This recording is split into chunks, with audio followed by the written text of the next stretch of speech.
Hi everyone, this is our channel Around My Story. Please like, share and subscribe. There are different kinds of pranks. Some are funny, some are boring, and some have serious consequences. My small innocent prank turned into a horror movie. Let me tell you why. My name is Anita, and I'm 14 years old. I live with my parents and my brother Victor. Victor is 3 years younger than me. We are also close friends. I love reading, writing stories, and most of all, playing pranks on people. I just love to do it. Victor was the cowardly sort, afraid of his own shadow, so I always played pranks on him. His terrified reactions always made me laugh. Whenever he would try to play a prank on me in retaliation, though, I would always see through it immediately. My parents used to spend Halloween at my aunt's house. So, one day, I decided to scare him by dressing up like a ghost and hiding in his closet. When he came home and called for me, I didn't reply. He entered his room and opened his closet to hang his coat, only to be confronted by me jumping out and screaming boo in his face. He leapt backwards, wide-eyed and terrified. He screamed like a girl. I was rolling on the floor, laughing. If he wasn't such a coward, I wouldn't have had any fun at home. One day, he joked, your pranks are going to be the death of me. When he turned 17, Victor received a scholarship to the state university. I saw him off with tears in my eyes, hugged him, and gave him a present marked "Don't open until you arrive at your dormitory." Shortly after he arrived, he video called. He had blue powder all over his face and looked hilarious. He said, "Very funny, ha ha ha. You have to stop these pranks, sis. We're too old for this stuff now." Oh, how I missed him. I laughed. With him gone, everything was so boring. When October came and Halloween was only a few days away, the doorbell rang, and I opened the door to find a letter lying on our doorstep. I opened it and found a picture of Victor. His face had been beaten black and blue. He looked horrible. I opened the letter and read, Victor got involved in drug dealing and now owes us a lot of money. If you don't pay off his debt as soon as possible, we will kill him, and you too. Do not call the police, or he will only die sooner. Panicked, I called the thug's phone number, written at the end of the letter, but there was no answer. Victor was such a sweet and innocent guy. I couldn't believe he had gotten himself involved in drug dealing. I thought of calling my parents, but I decided not to, because they would definitely call the police. So I spent the next 2 days thinking.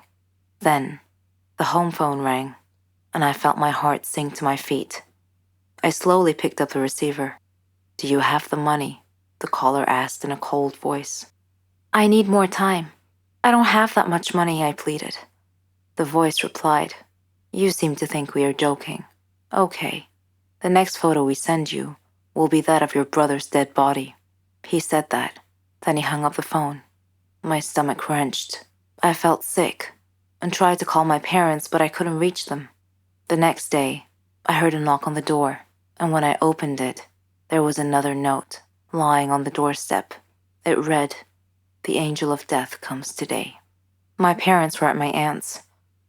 I was alone and didn't know what to do. I closed all the windows and curtains and locked all the doors.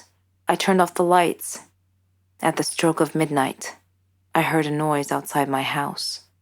I peeked out a window and saw a man, all in black, in my front yard. He was walking towards the back of the house. Shortly after that, I heard the back door open. I ran and hid myself in the closet. Eventually, I heard my bedroom door open slowly. I heard footsteps walking around my room, as if the intruder were searching for me. Suddenly, my closet door opened. I panicked, pushed the masked intruder, and dashed out of my room and down the hall to the dining room. Victor's decapitated head was on the table. Oh my God. My last thought before I fainted was that if the drug dealers were going to kill me too, just as they promised. Goodbye, life, I thought. When I woke up, I saw my parents and Victor, dressed in black. They all began laughing hysterically. Angry, I snapped. "What's going on? Why are you all laughing? This isn't funny." Victor confessed between laughs. "It was just a prank, sis." And you should have seen the look on your face when I opened the closet door. From that day on, I never played pranks on anyone ever again. I am addicted to food. I suffer a lot. I need help. I've tried to give up, but I fail every time. Hamburgers. Who can give up eating hamburgers, especially with barbecue sauce? I didn't mind this kind of addiction, but I'm getting ahead of myself. Let me begin by introducing myself. I am Patricia, 15 years old, living with my parents and my brother. I lead a quiet life. No interests, no hobbies, except for eating, that is. Food is my faithful friend. It never leaves me. It is my partner, my soulmate. But having food as your soulmate has insidious side effects. A dark side, if you will. It denies me a healthy life, robs me of the energy